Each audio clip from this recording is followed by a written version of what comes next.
Tres especias aromáticas.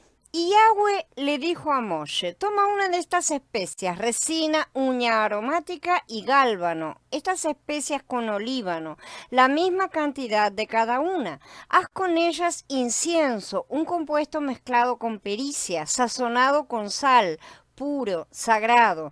Muele parte de él en un polvo fino y pon un poco delante del arca de la alianza en la carpa de reunión, donde yo me reuniré contigo. Será santísimo para ustedes. Pero cuando hagas este incienso, no harás ninguno de la misma proporción para ustedes. Lo considerarán sagrado para Yahweh. Cualquiera que haga otro como este para olerlo será cortado de su pueblo. Dice Shemot en el capítulo 30. Al final de la sección sobre la revelación del tabernáculo, entonces se describen estas dos cosas, el aceite de la unción y el incienso, ¿no es cierto? Creo que en los mensajes anteriores abarcamos exhaustivamente el asunto del aceite de la unción, ¿no es cierto? Hemos visto que este aceite constituye una tipología muy fina que lo incluye todo de Mashiach, el ruach pleno y vivificante, ¿no es cierto? Como ruach vivificante, Mashiach no viene solamente a nosotros por parte de Elohim, sino que Él mismo es el Elohim que viene a nosotros, ¿sí? Su venida no es solo que procede de Elohim, sino que nos trae también a Elohim, porque Él mismo es Elohim, ¿sí? Porque Mashiach viene como Elohim. Entonces, no es un simple mensajero, por así decir. Finalmente, aquel que ha pasado por la muerte y la resurrección y se ha hecho el Ruach, que lo incluye todo y es vivificante, entonces se acerca a nosotros. En este universo existe un tráfico divino que se mueve en dos direcciones. La primera dirección es la venida de Elohim a nosotros en Mashiach, ¿no es cierto? Y esto es el aceite de la unción santa. El incienso nos da la segunda dirección de este tráfico divino. Mashiach va de nosotros a Elohim y en ese ir nos lleva también.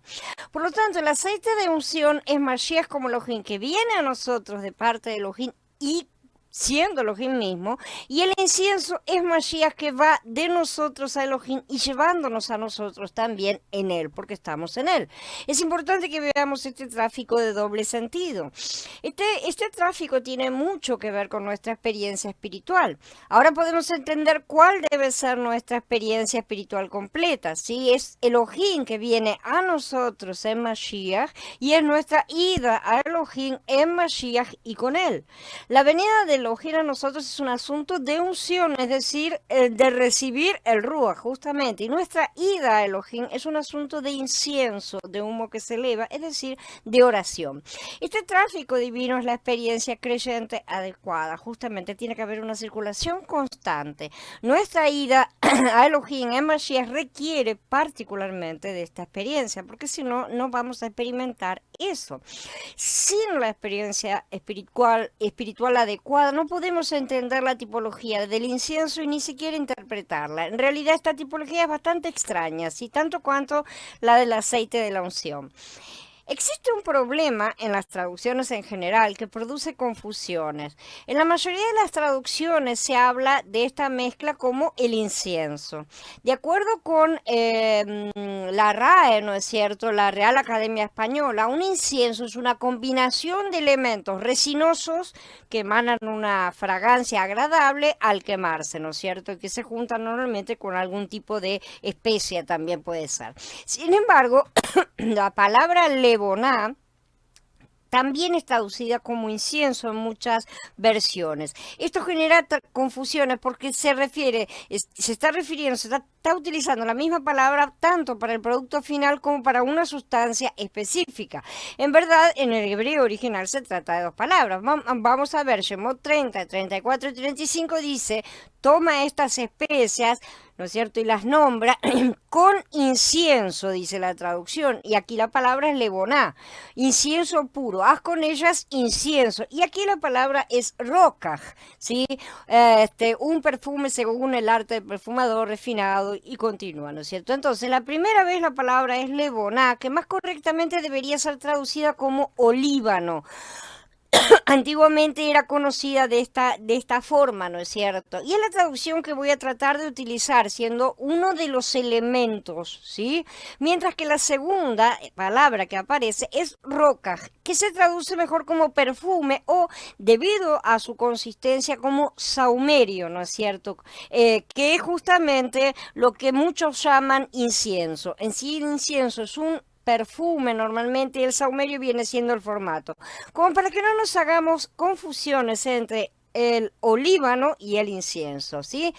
Estas diferencias son claras en el idioma original, son dos palabras completamente diferentes, pero no en el nuestro, sí, como podemos ver. Y existe todavía otra palabra más que es utilizada refiriéndose a este compuesto, ¿no es cierto?, a este incienso, y que es ketoret, sí, que deriva de la raíz katar, que significa hacer arder o quemar, sí, que también es muy utilizada en todas las escrituras. El incienso es molido y puesto delante del testimonio en la tienda de reunión, ¿no es cierto? Muele parte de él en un polvo fino y pone un poco delante del arca de la alianza en la tienda de reunión, donde yo me reuniré contigo. Será santísimo para ustedes, dice Shemot, ¿no es cierto?, en el Pasuk 36. Los Pasukim 35 y 36 entonces nos enseñan que el incienso debía ser salado, molido y quemado, ¿no es cierto? El hecho de moler el incienso, de ponerlo delante del testimonio en el tabernáculo de reunión, representa la mezcla de la muerte de Mashiach y su resurrección aromática, ¿no es cierto? Y la ofrenda de su muerte y resurrección a Mashiach sobre el altar del incienso, justamente como base para la intercesión de Mashiach y de sus miembros que estamos alrededor ministrándolo, ¿no es cierto?, de los sacerdotes.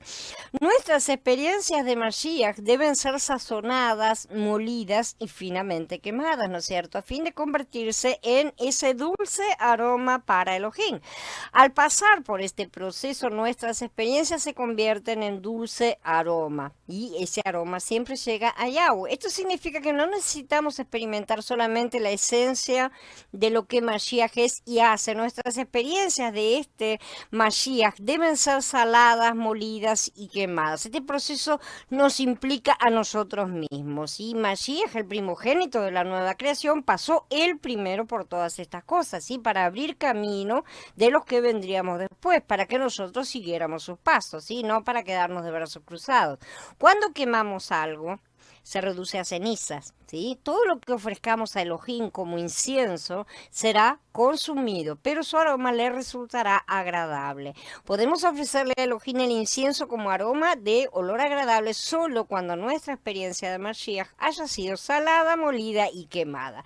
Entonces, primero necesitamos las experiencias genuinas de Yahshua en nuestro interior, ¿no es cierto?, con todos los ingredientes del incienso. Luego necesitamos que este incienso sea salado, molido y quemado. Vemos así que la experiencia es imprescindible para quemar el incienso. Tenemos que tener experiencias de Mashiach y estas experiencias tienen que ser saladas, molidas y quemadas. Esto lo vamos a ir viendo en estos dos posts. Este incienso no es destinado al uso humano, como dice. Pero cuando hagas este incienso, no harás ninguno en la misma proporción para ustedes. Lo considerarán sagrado para Yahweh. Cualquiera que haga otro como este para olerlo será cortado de su pueblo. En estos pasuquín entonces vemos que el incienso no es destinado al uso humano. El hombre, o sea, no se puede encender incienso para uso de los humanos. El incienso es exclusivamente para el deleite y la satisfacción de Elohim. ¿Qué significa esto en nuestra experiencia práctica? Esto significa que no debemos orar con el fin, por ejemplo, de que otros nos escuchen. No debemos estar